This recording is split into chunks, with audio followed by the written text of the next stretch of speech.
public comments. Any member of the public may address questions or comments to the city council referencing only agenda items. After the mayor and council have had the opportunity to discuss the agenda item, each attendee will be allowed 3 minutes for comments. This is not a time for dialogue. So I will start with the item 4A, presentation and administrative business.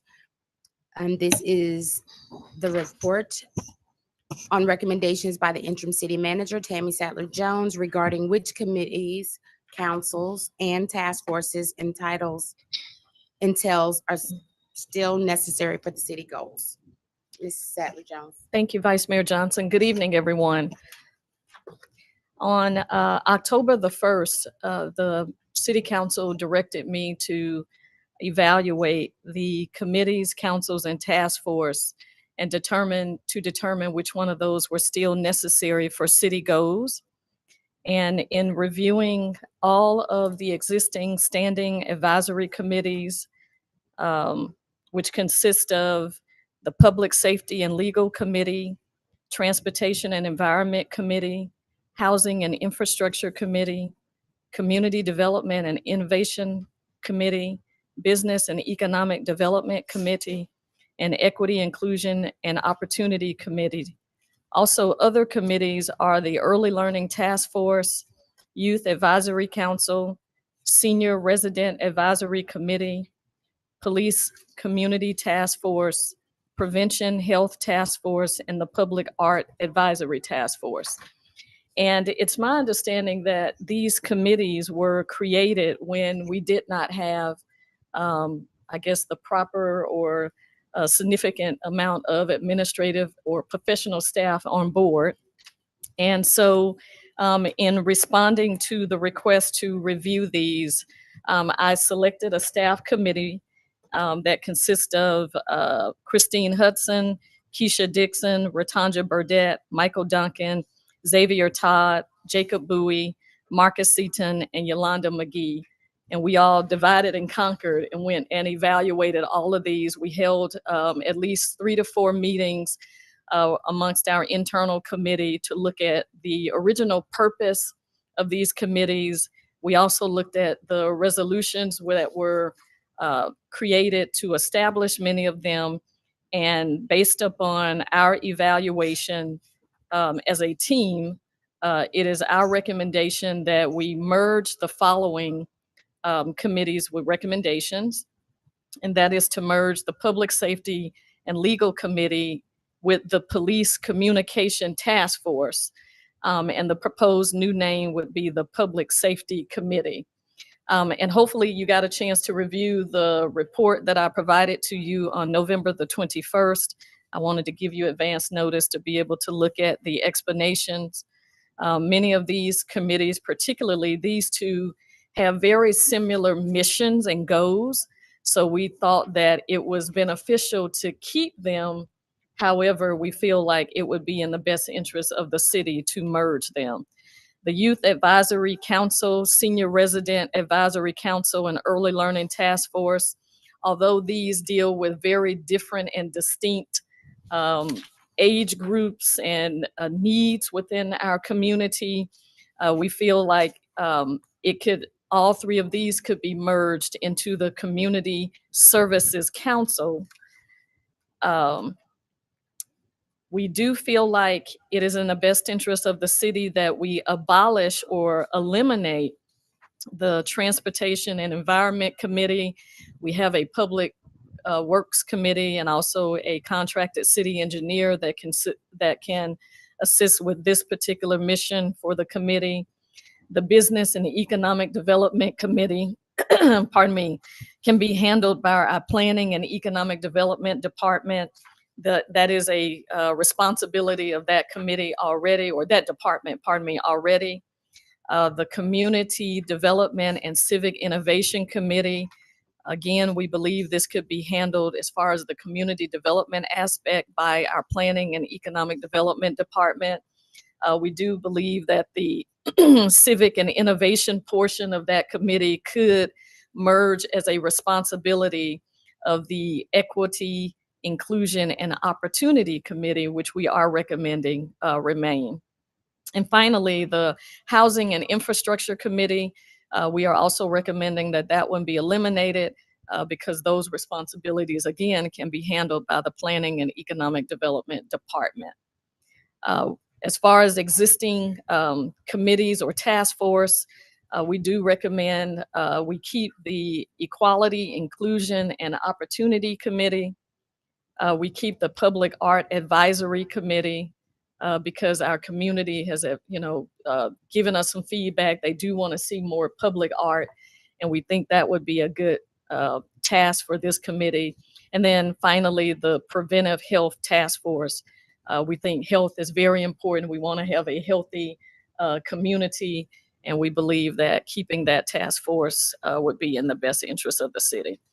I realize that we have a lot on the agenda, and I don't want to take up too much more time, but if you have any specific questions, I'll take those at this time, or you can follow up with me via email or give me a call to go over these. But I do hope that we met the expectations of the council in responding and providing you with our recommendation regarding the committees, councils, and task force that are still necessary for the city's goals. Thank you. Thank you, Ms. Sadler-Jones. And at this time, does the council have any discussion? Well, I have one question.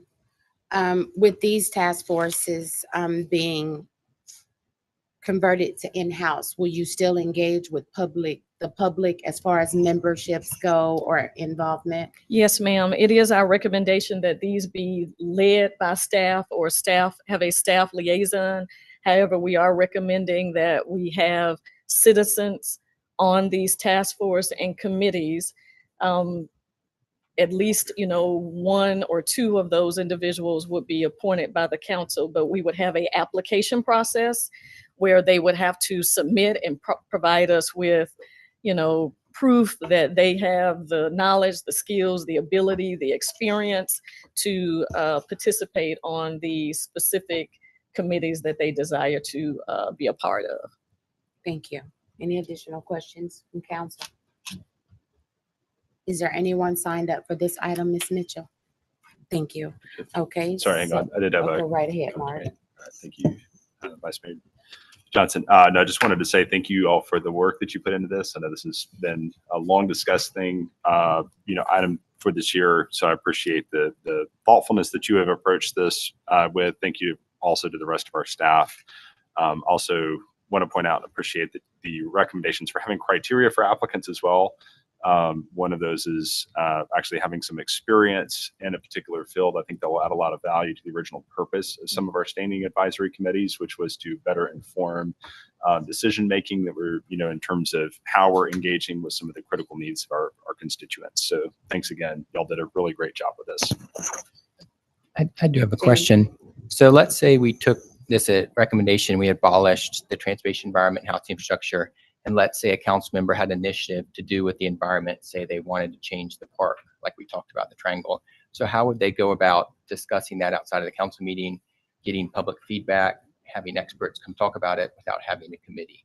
Like what would be the venue that would basically replace what the committee's policymaking role is right now? So I would say that would go through me and through our staff liaison. And I mean, of course, we would always want feedback from the council. So if you have experts in a particular area that we are working on, if you will share that information with us, we will make sure that we have that individual available to present to this particular committee. Of course, it would be posted like we would normally do any of our committee meetings. Council members, of course, can come. It is a public meeting. But I realize that we have some details that we need to work out. And those are some things definitely we can take under consideration, but I think that it would still be that you can provide us with recommendations and then we would take those to the committee. When you say the committee, but it seems like some of these committees are getting abolished, right? Like transportation, environment wouldn't exist anymore. So where would you take an environmental recommendation? Let's say we send it to the staff, and then how do you get public feedback? How does that process work outside of the council once you abolish that committee? So I guess we would still, depending upon what it is, for example, I know you mentioned the rocket triangle. Right. We would still bring our recommendations most likely back to the council. But there And just then- wouldn't be public meetings before that. There wouldn't be like a committee meeting or anything. to No, discuss it. no, not for those that are being abolished. Any other questions? Could I comment on Mhm. that? Go 'Cause right ahead. I think what this will allow us to, I think you bring up a really excellent point, Councilman Carroll. Just making sure that we do have public input in the process. And what I'm hearing is this can streamline some of that, where we, instead of having standing committees, we actually might be able to do a better job of public engagement. And so if we have an incident like that, we can focus efforts instead of trying to set up a regular standing meeting, actually advertise a meeting with folks who are in the affected area, have more conversations of that nature. People can always come to the work session. We can still have public input there. We just, we'll need to do a little bit more proactive communication, but we're not doing communication around 5 things, as we've recently had some items where I think there's some confusion in terms of when meetings happen and things like that. Now we're bringing everybody to one place and maybe one additional kind of off, one-off meeting instead of trying to figure out like an additional scheduling issue. Yeah. Probably could've said that more I mean, I succinctly, just but- remember with 40 Oaks and then again with the zoning thing, there's a lot of people that are angry when they only find out about things when they go in the council agenda. And so I see that happen over and over.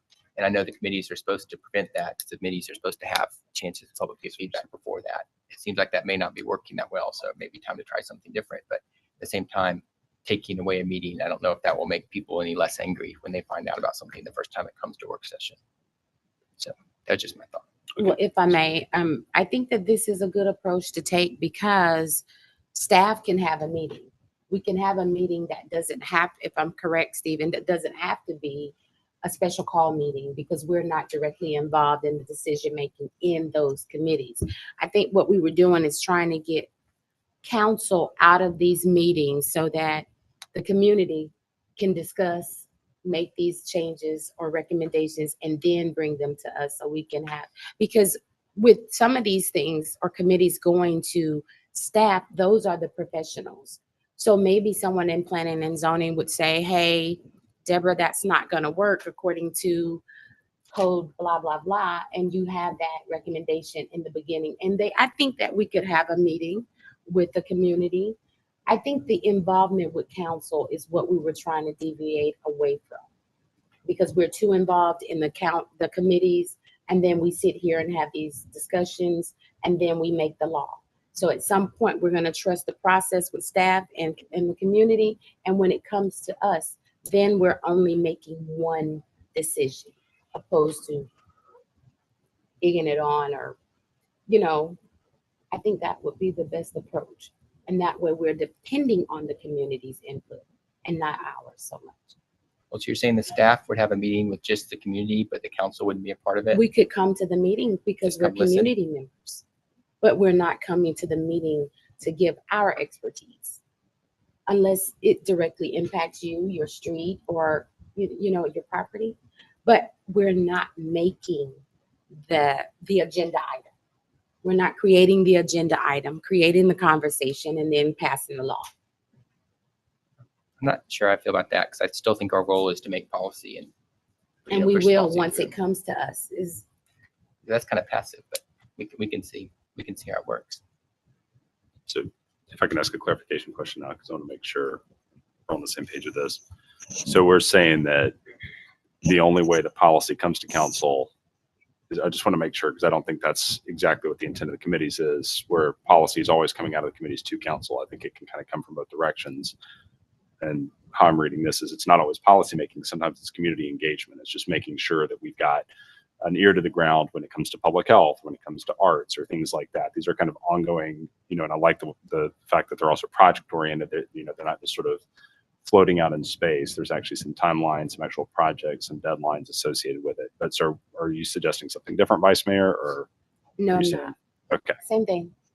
We're basically, and Tammy, please answer because this was not my thing. It was just our committee dealt with it. What we were trying to do is eliminate ourselves from these committees so that when we get the committee's recommendation, we are not biased because we help create that zoning or that. You get what I'm saying? Yeah, I mean, I can We're speak to that not- because I was chairing the committee, I think that was a piece of it. The larger piece was eliminating dysfunction, because we had a number of committees that weren't doing anything. Correct. And so we had a lot of just clutter in terms of our agendas, people not really sure who they needed to talk to for what. So I think there were a number of things that we were, addressing with it. Kind of want to go back again to sort of how our democracy functions, to the voice of the people is definitely included in the initial, when they elect us, right? And so I think there is that piece, and then hopefully we're having more than just one conversation every 4 years with people, which I think everybody here is committed to.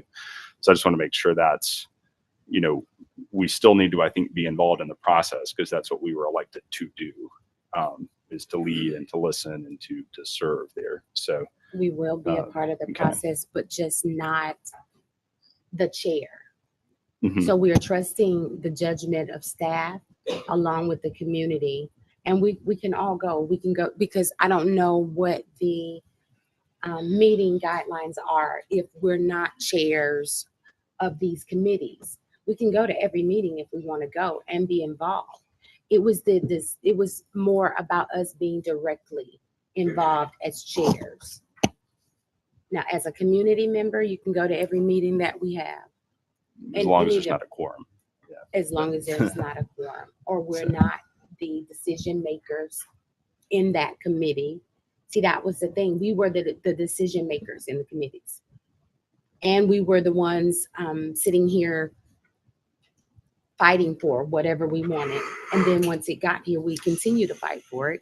So we're just trusting staff and the community judgment, but we're still a part.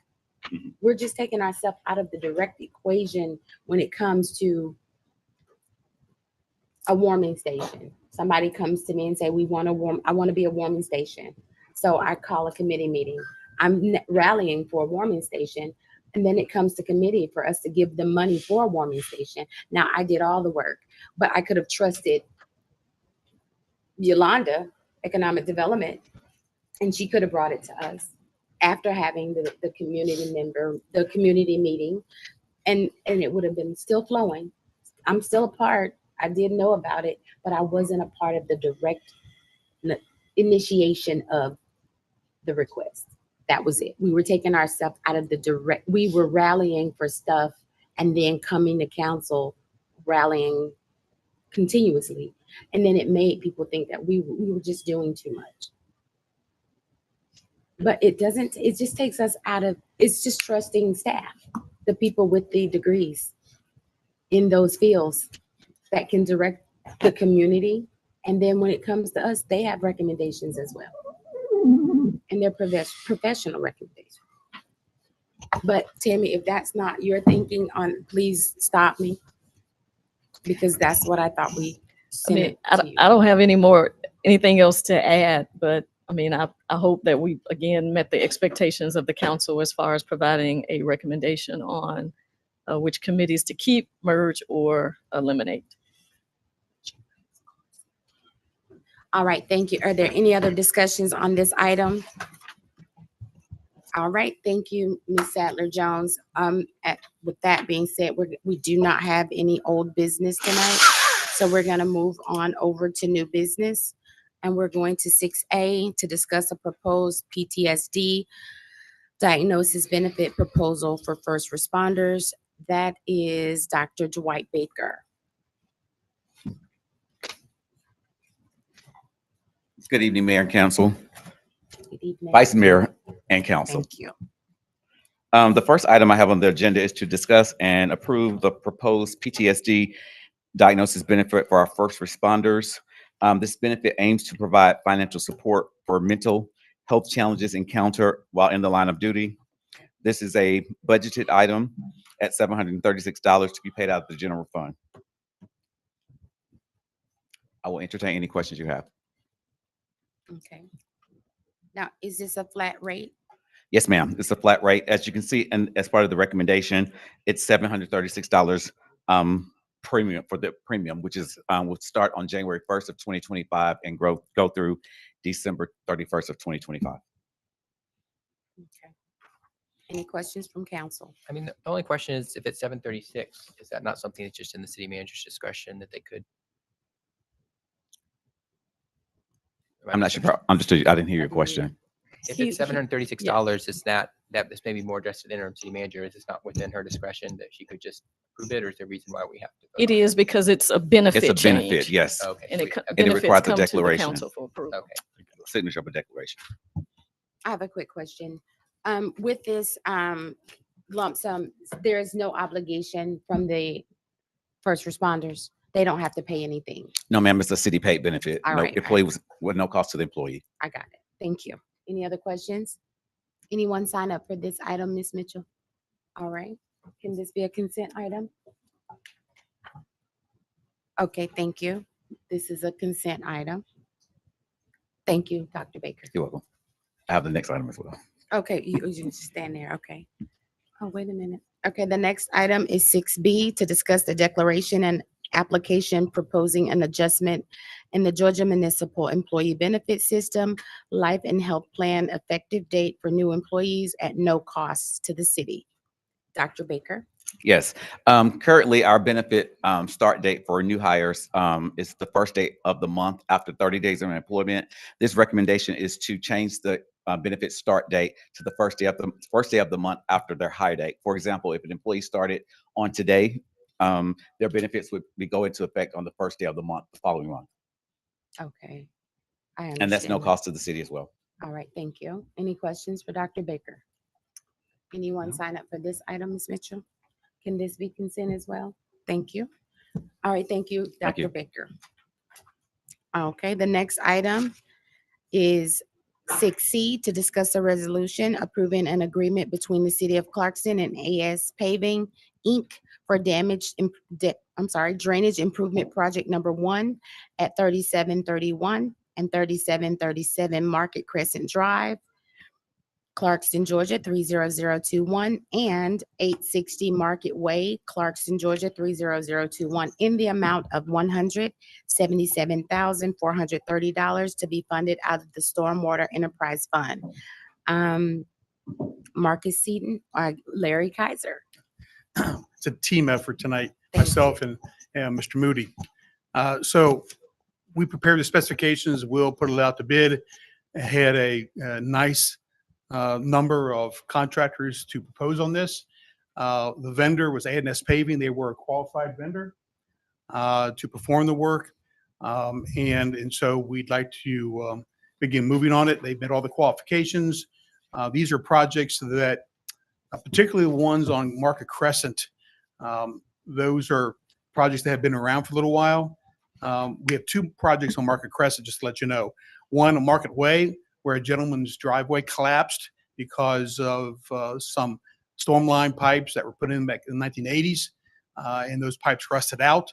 Also on Market Crescent, the corner of Market Crescent and Market Way, 2 homes on Market Crescent.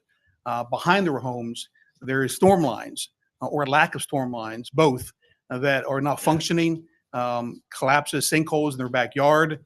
Pipes have to be replaced between property lines. So it's a real mess. Those subdivisions were put in by the county back in the 80s, I believe, mid to early 80s. And all the infrastructure on those lines are beginning to show their wear. The pipes are beginning to deteriorate, corrode. And you might see some more projects come down the line over the next year or so in that subdivision. Okay, thank you, Mr. Kaiser. Any questions for Mr. Kaiser?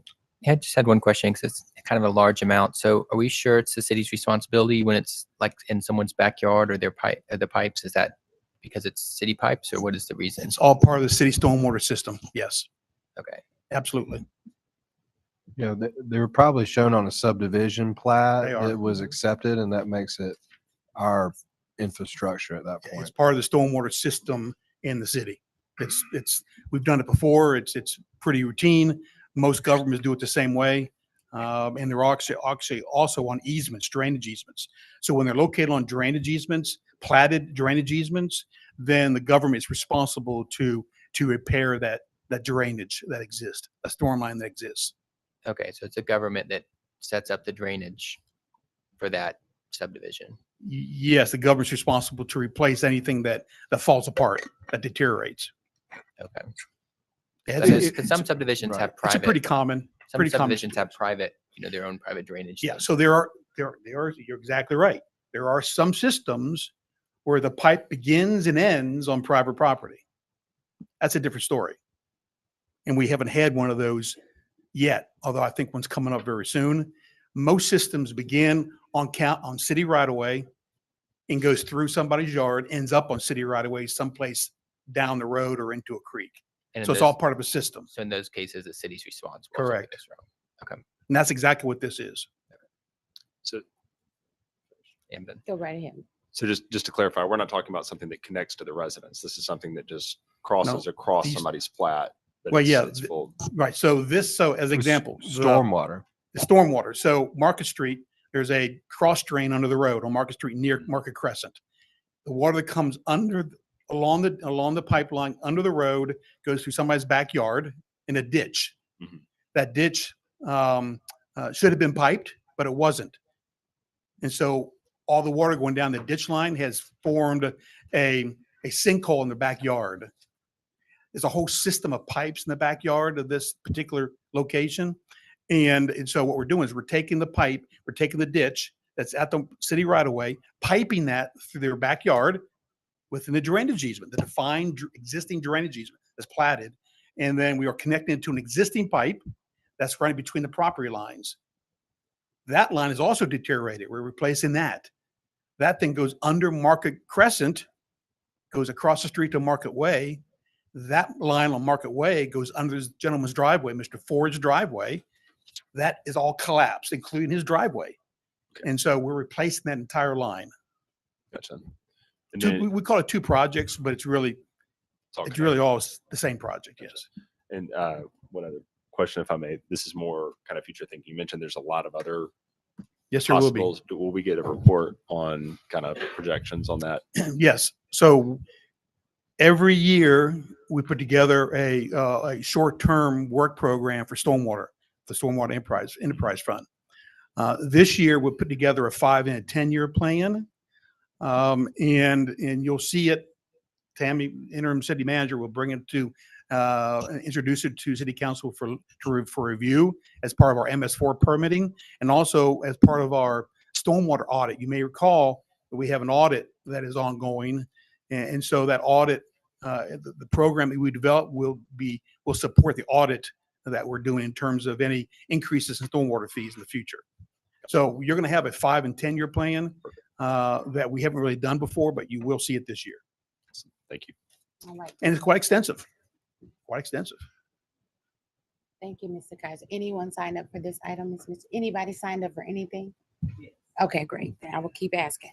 Thank you, Mr. Kaiser. Can this be consent? Thank you. This is consent.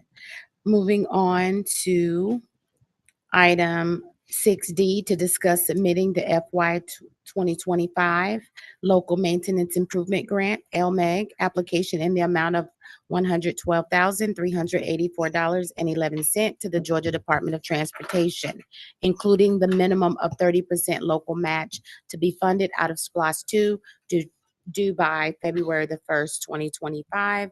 This is also Mr. Kaiser. 'Tis the season for LMIG. So you may recall a couple months ago, we had a list of SPLOST resurfacing projects. And we selected, I think you selected like 20 roads. We'll put that out to bid. Bid open is December, what is it? 17th. And so we'll have hopefully a contractor that time for those 20 or so roads that came off that list that was prepared back in the summer. Not every road on that list was part of the bid package. There were several that were left out. To make it easy on council, what I did was I took the 3 roads on that list and included in the LMIG application. Casa Drive from the bridge to the dead end, Smith Street from Jolly to North Indian Creek, and Roger Street from the cul-de-sac to Market Street. Those are the 3 that were not put on the project that's out to bid now. So those 3 projects, when we put it out to bid, has to be no less than 146,000. So we get 112,000 from the state, 30% match, puts us at 146,000. My estimate for those three roads are right around 200,000. We can't go under 146,000 because if we do, we have to return the money back to the state or some percentage of that money back to the state. And so in the event that council would like to pick some other roads other than the three that were not selected on the first bid package back in the summer, I have listed all the city streets that are in fair to good condition on that last table in your handout. I don't know the number of roads offhand, but if you decide you want to switch them out, you're welcome to do that. I just thought it'd be easier to complete the list that we had from the summer. And those are the three roads that I have included in the LMIG application. Also, another item, the difference between the state funding, 112,000, and whatever the bid price is, that dollar amount needs to be funded by SPLOST 2, my recommendation. And so it's all part of the SPLOST program for resurfacing. So I just want to make sure everybody was aware of that as well. Thank you. Any questions for Mr. Kaiser? I have a question, Mr. Kaiser. If we do take something off of this list, what do we do? Just let you, if we switch it out, do we just let you know? Let me Now, know what the can you- street is. Right. You had reason, you basically picked the worst of the worst that Right. didn't make the cut. So Correct. I think we could respect that. Okay, And that's the reason I did that. I took Okay. the ones that were the next in line to be paved. right. Gotcha. Thank you. Anybody online, Ms. Mitchell, for this item? Can this be, okay, I do Mr. have one Carroll? question. So I don't have a problem with any of the ones you listed. The one thing I was thinking about is for the Smith Street from Jolly to North Indian Creek. I thought that might be a good candidate for, sidewalks or some sort of pedestrian improvement. Because, that is a heavily walked road. A lot of people walk it to Thrift Town coming from the apartments. And there's also a blind curve that makes it kind of dangerous for pedestrians. So if we do the repaving, is it better to do that with pedestrian improvements or sidewalks in the future? Is that something that could still be done or Separate. separate? Yes. Okay. Well, if that's the case, Vaughn to Hill really needs Same Jesus. thing. I mean, Yeah, that area if we that were also to, needs it. Yeah. right, if we were to Right. do that street, what would we do about that DeKalb issue in the middle of the road?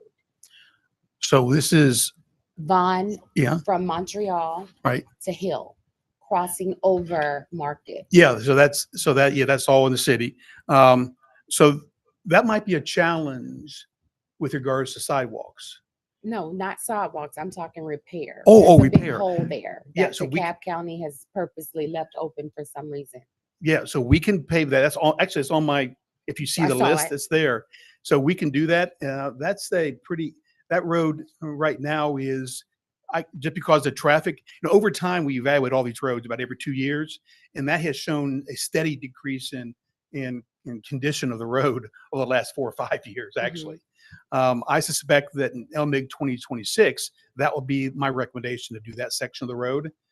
But it's up to council, whether you wanted to add that. It doesn't have to be part of the LMIG. I can just add that to the bid package and do that as part of the program if you choose to. So you just had to get something in by February 1st. Yeah, yeah. So And if it can be you, modified later. yeah, so what I'll do is I'll get signatures hopefully by January and then I'll submit in February, by February 1st. Okay, thank you. Any other questions? Anyone signed up for this item? Can this be consent? Thank you. All right, moving on to, thank you, Mr. Kaiser. Moving on, well, you may want to stand there. Moving on to 6E to discuss the U.S. Department of Transportation Safe Streets for All, SS4A grant agreement to receive a SS4A grant for the Greater Clarkston SS4A Vision Zero Safety Action Plan. Mr. Kaiser. We're finally at this point. It's been a long time since the grant award. It took a while to complete the application, the Federal Highway Administration application. They gave us a template and I went most probably 3 or 4 iterations with them on what they wanted to see in the template. And that template is the agreement. Mr. Quinn has reviewed that template a while back, a couple months ago, a couple weeks ago. No changes to the application, the agreement. That's correct. That's correct. And so we finally got a signature last month from the Federal Highway Administration indicating that they were good with the agreement. All we're looking for is for the mayor to sign the agreement, hopefully on December the 3rd, because I told the Federal Highway Administration that we would have it to them the following day on the 4th of December. They want to go ahead and authorize the funding for this project, which I think they'll do in the month of December. Once that happens, then I'll send the project scope to Will for engineering and planning services, and we'll be on our way with a 15-month project beginning early next year. Deal. Thank you. Any questions for Mr. Kaiser? Is there anything the council has to do to approve the project once it's in, or is it all scoped out in the agreement? So you may recall, we did a resolution, Mhm, forget when, July, I think. mhm. And so the resolution's done. All we have to do is have that signature and get it back to them and wait for a notice to proceed. Any other questions? Anyone signed up for this item? Ms. Mitchell? Thank you. Can this be a consent item as well? Thank you. This is on consent. Moving on to 6F, to discuss a resolution approving a renewal agreement for procurement services with Bowman Moody Enterprises LLC for the amount of $21,000 for up to 6 months to be funded out of the general fund. This is Ms. Tammy Sadler Jones. Thank you. So Will Moody with Bowman Moody Enterprises LLC is currently offering procurement services for the city of Clarkston. He has assisted us for the past 6 months, and this resolution is for him to continue in that role in the amount of $21,000 for up to 6 months to be funded out of the general fund. I did have Mr. Moody include a spreadsheet with this agenda item so that you can see what he has been doing for us these past several months. And we've been keeping him very busy. I think I told him he would start off doing about 6 bids, and then he's done 9 and counting. And so it is my recommendation that we renew the agreement. This amount is under my spending authority. However, with the possibility of having to extend it after 6 months, I thought it would be in the best interest to bring it to the council for initial approval. Our city attorney has reviewed the agreement, and staff does recommend approval. All right, thank you, Ms. Sadler Jones. Do you have anything to add, Mr. Moody? Okay, any questions for this item? Anyone signed up? Can this be consent? All right, thank you. I have one question. Is there a reason we're doing it in 6-month increments? We Is this a started off at service 6 that- months. I mean, So you may not need it after 6 months? I probably will. Okay. However, I know Mr. Moody is under contract, and I didn't want to, Okay, so bind him to a 1-year contract when he might, is that be a able to do 6-month, something. a standard contract for you, Mr. Moody? Yes, 6 months is fine. So you don't do 1 year's contracts? It's rare to do 1 year in procurement because Okay. we can pick up many, so 6 months is Okay, generous. great. Thank you for that education, because I didn't know. I didn't know why we were doing 6 months. All right, thank you. So Ms. Mitchell, I think they said this could be consent as well. All right, moving on to 6G, to discuss a resolution to amend the alcohol beverage license fee schedule. That is Ms. Tamika Mitchell. Yes, the next 4 items, excuse me. The next 4 items are just formalities from the November 7th fiscal year 2025 budget adoption. Council also adopted a fee schedule.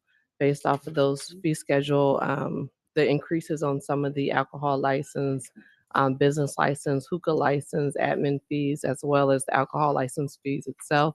Those all require ordinance amendments to make those revisions in the code, as well as a resolution. Okay. All right. Thank you, Ms. Mitchell. So what I'll do is, if you see, item 6G is to discuss a resolution to amend the alcohol beverage fee schedule. H is to discuss an ordinance to amend Chapter 3 of the City Code to increase the annual license fee associated with various alcohol beverages.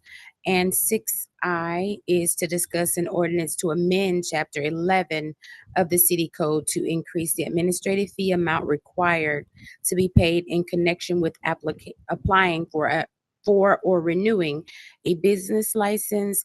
And 6J is to discuss an ordinance to amend Chapter 10, Article 7, I don't know, of the City Code to increase the annual permit fee amount associated with a hookah permit. Any questions on either of these items? Anyone signed up for any of these? No, and I just want to make sure that the city attorney doesn't have anything that he wants to Add. speak on regarding. No, I think Miss Mitchell explained it quite well. These are items that were already in the code with the old amount, so we have to update it to the new amounts. Thank you. All right, can this be consent? All 4 items, so items 6G, H, I, and J are also on consent. We'll move on to, Vice Mayor, do we have a motion? we don't have We to don't have a have a motion. Oh, I'm sorry. Thank you. Yeah, they gave me permission to say consent. I'm sorry. That's okay. We'll have a motion at the regular. All right, moving on to item 6K to discuss the FY 2024 budget amendments. That will be Ms. Lolita. Thank you. Good evening, Mayor. I'm sorry. Good evening, Vice Mayor and Council. Can you hear me? I'm sorry. All of a sudden, seemed like something trying to come over me. But I wanted to go over the budget amendment and also to let you know we may be bringing this back again, depending on how things go. But I'll start from the first page, page 1. Overall, the city budget, proposed budget is to increase by $441,285. It's going to go from, proposed to go from $15,833,249 to $16,274,534. The budget is based on revenues, so that's why I'm starting with revenues. General fund revenues is expected to increase by $22,000. If you would go to page 14, and I'll just hit some of the highlights. Normally, you see in red, you see the franchise tax. We have not received the taxes in just yet. That's over $400,000. We're working through that one. You see that? Yes, ma'am. Okay. And then I also wanted to point out that the insurance premium, we had budgeted for that 1.3 million. We actually took in $1.4 million and an increase of about $88,000. And property taxes and other revenues, we're still evaluating. Property taxes is the one that I'm working on. I have been in contact with, DeKalb County, so we can look at that collection and make sure that we understand that collection process. It's a little different than all of the taxes come in at the end of the year. So you're not quite clear exactly what that will be. And so I'm looking at patterns. I think I've given you guys a spreadsheet that had 10 years worth of collections. So we're looking at that because we have the House bill that's coming up that we're gonna have to really look at, take a deep dive on that one. So you do have that information. Okay, then the other page that I want to bring your attention to is page 15. All of the other revenues are about the same. They basically based on actual to date. And if you go to page 15, that's your other grants. So we had some grants that increased. We took in the Atlanta Regional Commission. You see that grant increased by $31,000. We received the proposed LMAC is about $138,000. So we increased those revenues as well. So that was on page 14. Expenses, expenditure citywide. I'm back on page 1. There is proposed to increase to go from $15,833,249, proposed increase of $416,548 to proposed expenditures of $16,249,797. If you will turn to page 2, which is the general fund. You see overall, the general fund expenditures are going to increase by $89,000. Page 2 is the general administration expenses. We had salary savings for this one, for unfilled positions. So there is a decrease in salaries, excuse me, of $266,493. And then we have a proposed increase for professional service so the salary savings, we still have to hire people. So professional service will increase by $350,619. You also notice that insurance costs increase, and that's for the rental insurance, for the general and administration expenses. So overall, that general administration budget will proposed to increase by $154,429. The next department I want to bring to your attention is the police department. Again, that one, salary savings as well of over $250,000. Overtime was adjusted to actual. And the expense that I'm watching here is gas and oil. Those costs have decreased substantially, and we just want to make sure when we check with the county that we have everything. If we have to make an adjustment on that, we will. And I'll kind of go over some of the reasons why we have to watch some of these expenses and not able to track right now as I finish up with the other departments. But that has basically, the other adjustments have been based on actual year-to-date expenditures. The next department I want to look at is building and grounds, which is on page 6. The proposal here is the big decrease is going to be in rents.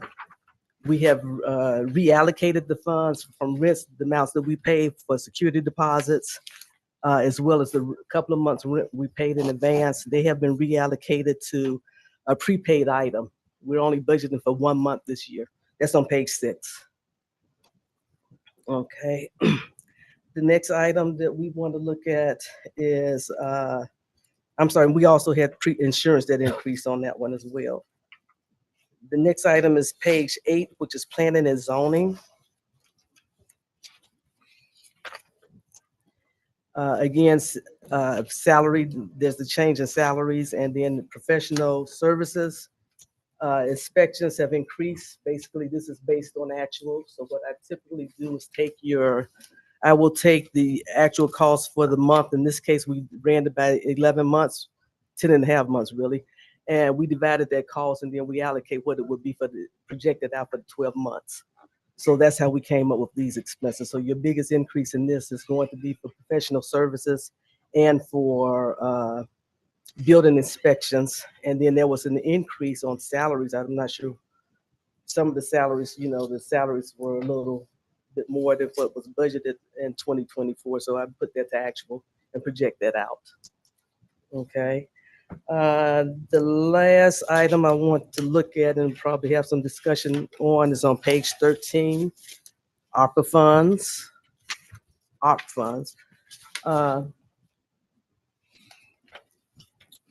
That fund, we really have to watch.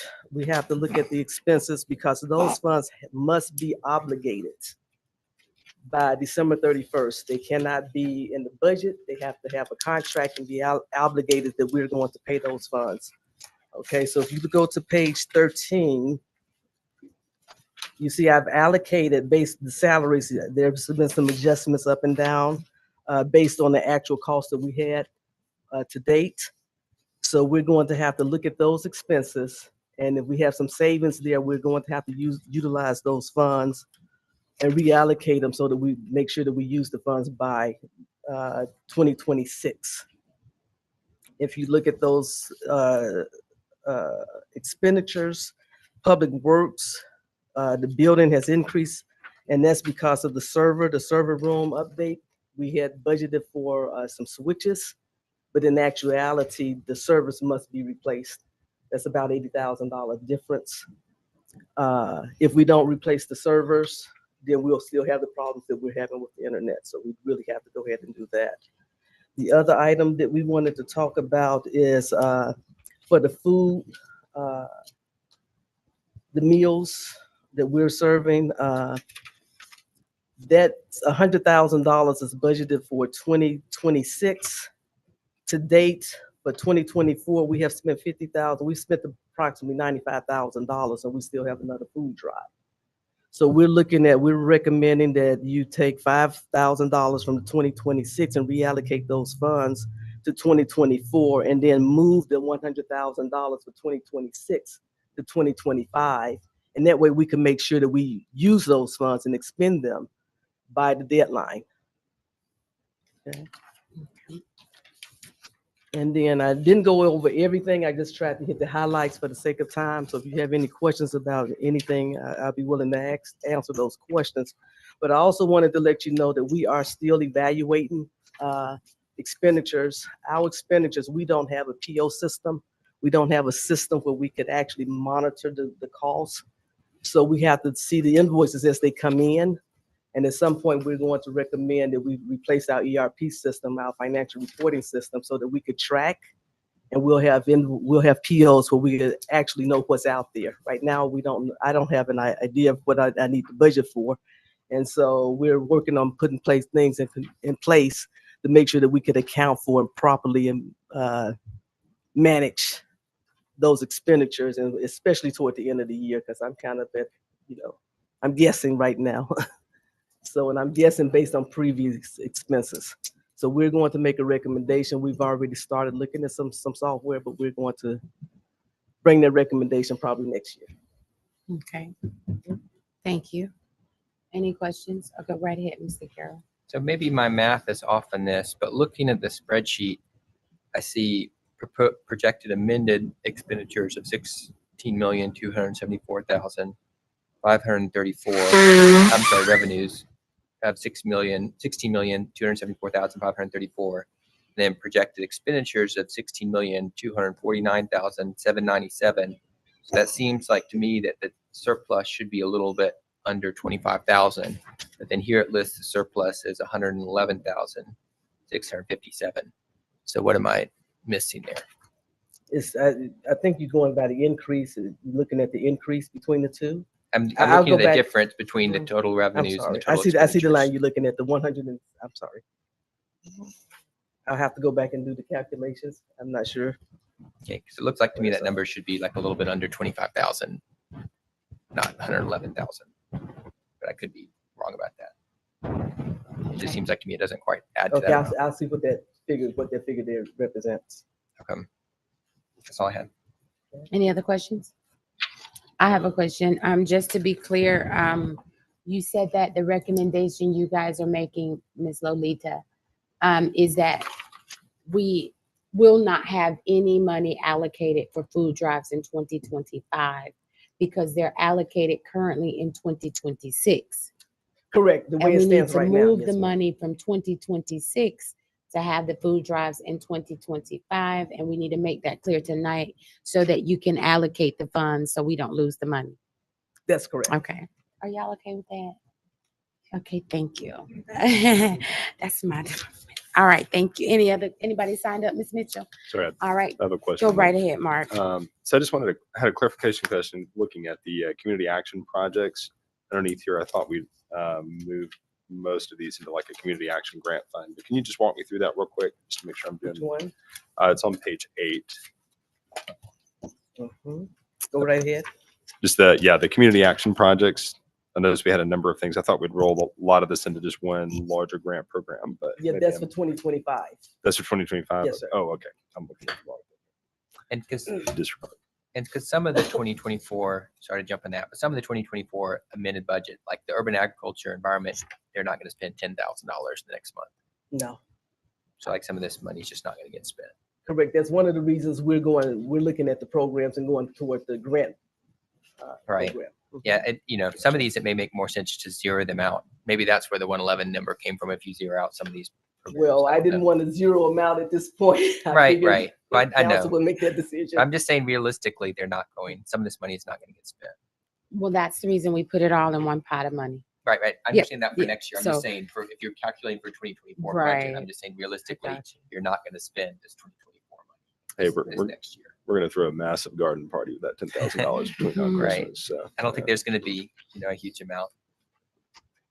okay. Alright. Sorry, I realized I misread that. So Any other questions for Ms. Lolita? Thank you. Can this be a consent item? I want to see the updated math Okay. before I consent. No, Ms. Mitchell, this will not be, okay. All right, Thank you. Are you next? Yep. So we'll move right along to 6L to discuss allocating $7,000 from the FY 2025 adopted budget community action budget grant program to the Tell Me a Story event.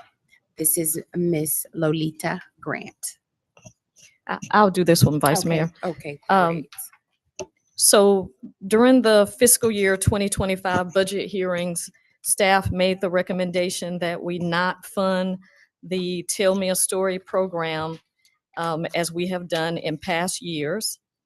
The purpose of that recommendation, which I'll reiterate, which it was explained during the budget presentation, was that we would like to, and we made the recommendation that we do a grant-funded program, and then our nonprofit organizations that fund or service, rather, our residents here in the city of Clarkston, they can apply to the grant program. And therefore, that was the reason why we made the recommendation that we not fund the $7,000 because, for example, a organization like CDF that are asking for $7,000, we may put the grant at an amount not to exceed $10,000.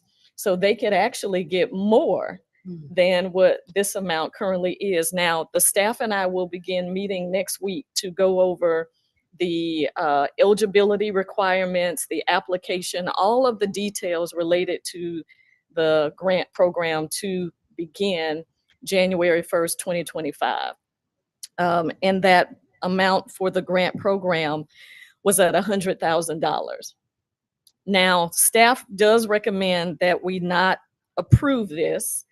However, of course, this is the decision of the council.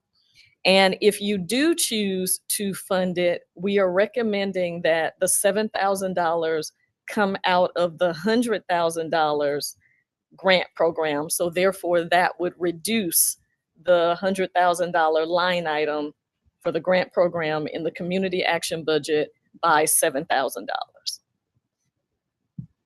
Unless you Okay. got any questions. I have a question ahead. real Go ahead. quick. So, Ms. Sadler Jones, you stated your recommendation is not to do, how did it get on the agenda? I was asked by the mayor to put it on for council to consider this particular agenda item. Okay. Jamie Carroll?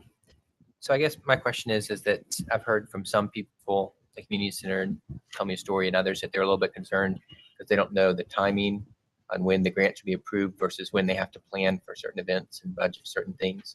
So can you give some guidance on like when you expect, like let's say somebody submits it on January 1st, like when would they expect to get a decision on their grant? So we would open the grant, I would say, in January of 2025.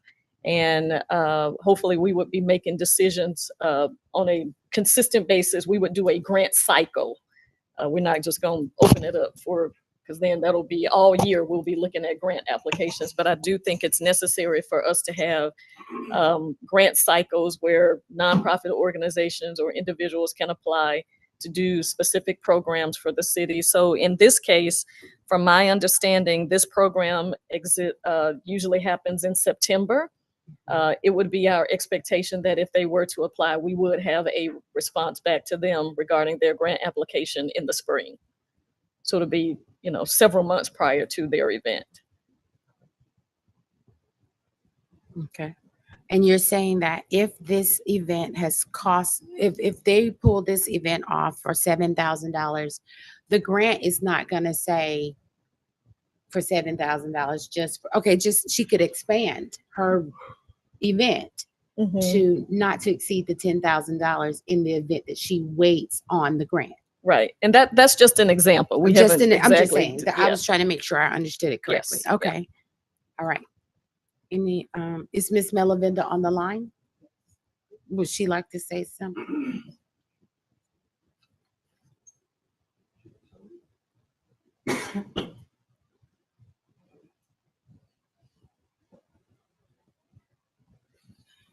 Yeah, I was just asked to unmute.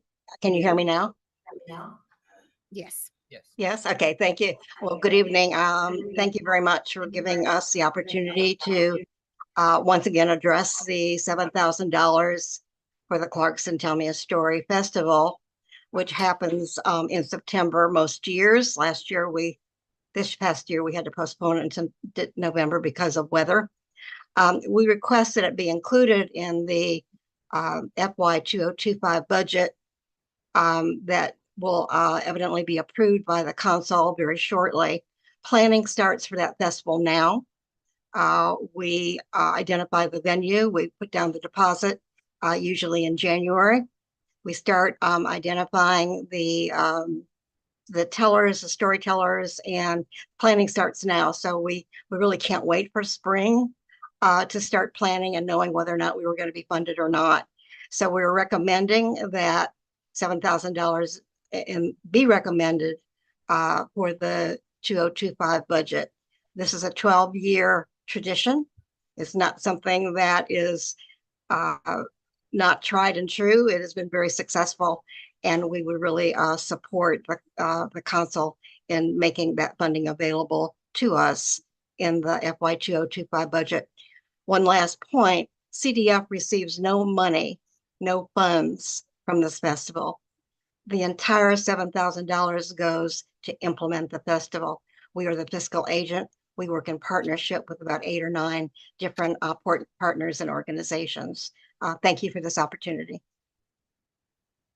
Thank you, Roberta. And I wanted to just make sure you heard the interim city manager explain the breakdown of the program. It's not Yes, an we elimination. understand. We understand that if we apply in January or February, whenever the RFP is out, we may or may not be selected. We would hope that we would be if we apply, but the funding may not be available, until spring or a knowledge of whether or not it was funded. And we really need to be making those decisions in the next couple of weeks. So yes, we understand. And let me just say that we also are very supportive of this approach to funding not-for-profits in the city of Clarkston. It's a wonderful idea. It's just a little late in our planning for Tell Me a Story, which has been in existence for 12 years. Okay, thank you. Ms. Sadler-Jones. Oh, I did want to share that this year we did waive the fees for Tell Me a Story over at the community center, so they did not have to pay any venue fees. Okay, great. I Thank just want you. to clarify that. Yep. All right. Any other questions? Any questions from Ms. Melavinda? All right. Anyone Well, signed up? I guess I have one question. Okay. So this is Roberta. So when would you need to know a decision by in order to actually have the event in September? Well, we actually start planning now to reserve the venue. But, if we knew something in January, which is when we typically know, we find out if the venue is available, and then we actually commit the funds in January, early February. Okay. Any other questions? We're not voting. I didn't hear you. Oh, no. So- I asked Mark if he had a comment. I couldn't tell if he was trying to raise his hand. So in terms of moving forward with this, will we decide whether this goes on the agenda? Do we leave it? It's a No. procedural question in terms of voting on it. You're just gonna say consent or no consent, and we'll vote on it on next week. So I think the funding issue, there's other factors at play in terms of when the funding is made available, depending on the organization. And so if the funding is needed in January, in this particular case, that funding can't be made available until March. I don't know if your question is for Ms. Sadler-Jones or who. I'm not. I'm just making a general statement in terms of allocating this. Well, basically, this right here is separate. It's gonna have nothing to do with our little pot of money for these events. No, sorry, if I may, so when an organization can't have a member of council on their board, and receive funding from the city, even if they're just a fiscal agent, is my understanding of it. Mhm. And so there's a 12-month, from my understanding, Mr. Quinn, you can correct me on that. There's a 12-month sort of, whatever you want to call it, rest period after Gotcha. a member of council leaves. And so it actually, this right here would push that deadline further out for some organizations applying to it. And so in terms of the urgency behind it, I think there's sort of other considerations there. And Stephen, is that right? Can you speak on that to council? There is a provision in the city's ethics code that provides that the city will not enter into a contract with a entity for which a council member is an officer or a director of the entity. And I believe what council member Perkins was referencing is that former council member Awet Ayasu is or was a member of one of these organizations. So the relevant statement in the city code is that the restriction I mentioned applies for 1 year after the individual is on the council. And so I don't recall as we sit here the date when Mr. Iyasu resigned from the council, but whatever that is, you would roll that forward by 1 year and that would act as a restriction on awarding contracts to entities for which he's an officer or a director. So whether we approve the 7,000 or whether we leave it as a grant, either way, they couldn't get the money until a year after whenever Awet left the council. Is that correct? Assuming that it's a fact that he is a director or an officer, then yes. Okay. Makes sense. All right. Any other questions? All right. Hearing none. Is this a consent item? All right. Thank you. No, ma'am, it is not. All right. Moving right along to 6M to discuss allocating an additional $5,000 from the FY 2025 adopted budget community action budget to the Clarkson Community Center venue rental. This again is Ms. Sattler Jones.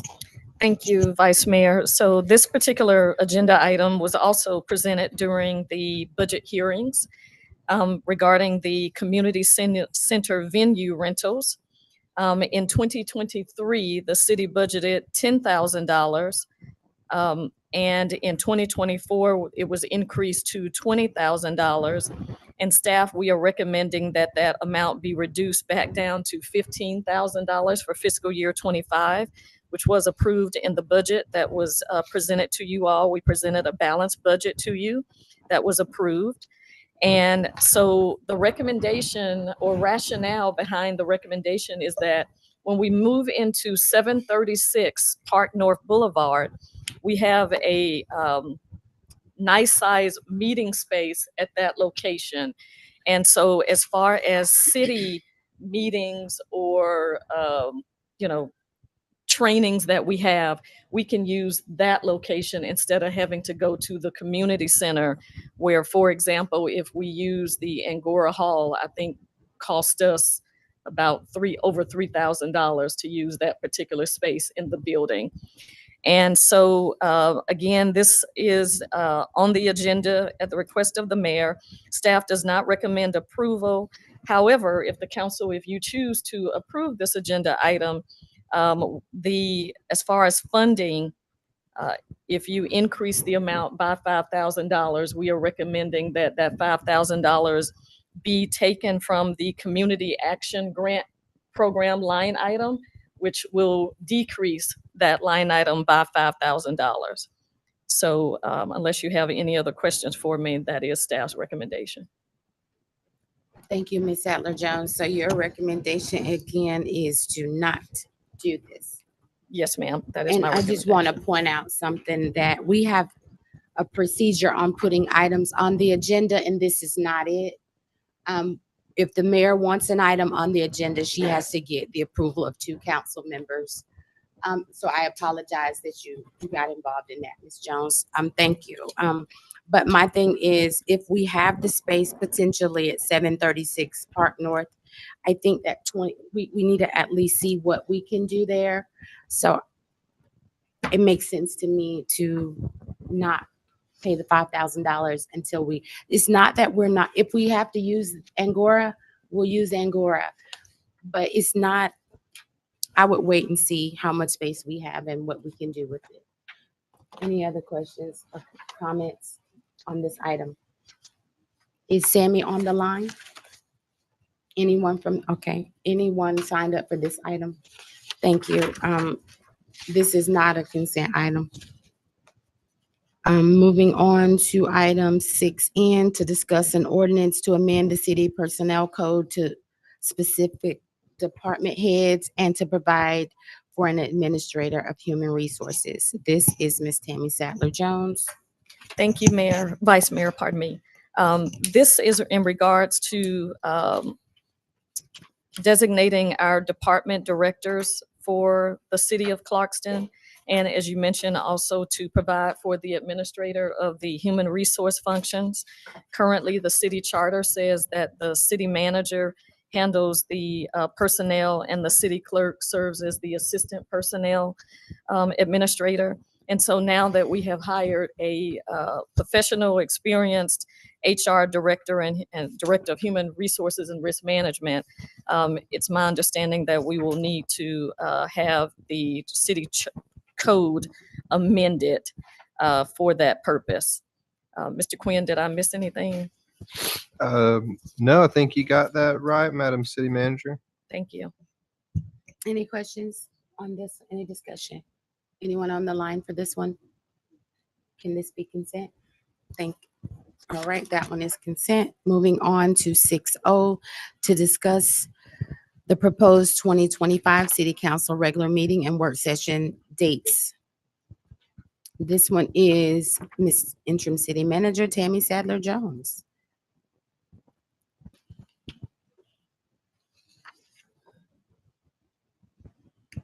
This is okay. All right. We are providing you a list of proposed city council meeting dates for calendar year 2025. With that in mind, after you all have the meeting on next Tuesday, we would not meet again until January the 7th, which will be the work session. And then the regular meeting will be a week later on January the 14th. And then we would have another meeting about 2 weeks later, which would be our work session, in order to get us back on schedule for the work sessions being the last Tuesday of the month and the regular council meetings being the first Tuesday of each month. You will also notice that we have these special call meetings regarding the millage rate. Those typically happen around June of each year. And then, of course, in August, we will have the meeting on a Thursday, August the 7th, due to the National Night Out being on Tuesday, August the 5th. And then in October, we will also begin our public hearings for our budget, and hopefully with a budget approval to be done on November the 6th. We do not have a presidential election, of course, so that's why we don't have a adjusted date for the election. And Okay. that is our recommendation. All right, are there any discussions or questions about this? I think we normally adjust for council elections too, don't we? Yes, we do. It's on here Yeah. though. What's the date? Um, Okay, any other questions? But at Okay, any yeah. time, this can be modified. Yep. Because my birthday's in February and I'm gone on the 25th. Okay, we'll make sure we make a All note right, of that. thank you. But Councilmember Carroll, Ms. Mitchell did note November the 6th will be the regular meeting due to the election on Tuesday, November 4th. But it's not a day off for the staff, Right, so sorry. All right. Uh, Councilman Perkins. Thank you, Vice Mayor. I did have one quick question because I don't have the summer conference for GMA in front of me. Did we adjust for that? Usually that's in June, kind of end of June. That's correct. It's around GMA is, June 20 something. It'll take that. it's the June 20th to the 26th. 24th. It's the 24th, 24th. We'll be okay. back The by the 20th. 26th. Mhm. The 20th through the 24th. Okay, thank you. All right. Okay, so that has been dealt with. All right. Any No other further questions? All right. Can this be a consent item? All right.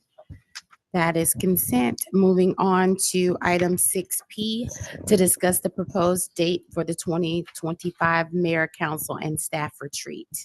So this year, we're still in this year, we had our retreat back in March. I am recommending that we have the retreat sooner than March. So I was going to look at some January, February dates. And this year, I would like to recommend that instead of the retreat being on one day, that we do it on 2 days so that we will not have to cram a lot of items into one day. We are reaching out to the Georgia Municipal Association to determine if their meeting space is available. However, I wanted to see if the council, if you were interested in looking at other meeting space options. But we don't have any dates to propose to you. I just wanted to determine whether or not you were okay with 2 dates, and preferably we were going to look at maybe a Thursday and a Friday. And then we'll come back and hopefully have those dates. But we were waiting for a response from GMA about regarding the availability of their meeting space, particularly at that location. Well, personally, I can't do 2 work days. Okay, I can do a Friday and a Saturday. okay, I can definitely do that. okay, all right. I mean, the weekend is fine with us. All right, any other Weekend fine with questions? anybody else? Thursday, Friday, Saturday? Friday, Saturday would be easier for me as Okay, well. Yeah, with all work right. schedules. So. Jamie? Council Yeah, member? I agree. Friday, Saturday be better Okay. than Thursday, Friday. Friday, Okay, Saturday. all right, okay, great. all right. We'll look at a Friday, Saturday. We'll get y'all some good food. I see. And, Not very good. don't want any stink eyes up here. Okay, Okay, thank you. I hope nobody signed up for this item, but okay, great. Was this a discussion? No. I think we'll have to wait for date. We'll wait discussion on until the everybody date for is this here. one, so this is not consent. All right, that completes our tonight's agenda. Looking for a motion? Go right ahead, Ms. Perkins. I move we adjourn. Second. Second, all in favor? Say aye. Aye. Aye. Aye. Ayes have it. This meeting is adjourned.